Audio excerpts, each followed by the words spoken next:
হত্যা করব। তুমি আমাকে হত্যা করতে হাত বাড়ালেও আমি তোমাকে হত্যা করতে হাত বাড়াবো না।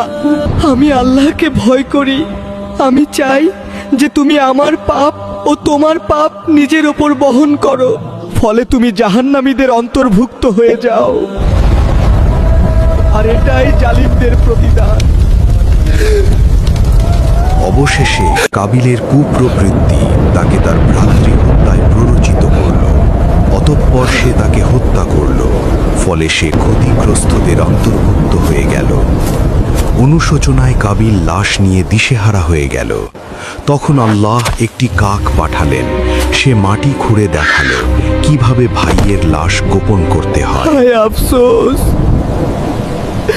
আমি কি এই কাকটির সমানও হতে পারলাম না? আর সে গভীর অনুতাপে ডুবে গেল। এই ঘটনা আমাদের শিক্ষা দেয়, হিংসা ও অহংকার মানুষকে ধ্বংস করে, আর তাকওয়া আল্লাহ ভীরুতাই আল্লাহর কাছে গ্রহণযোগ্যতার মাপকাঠি।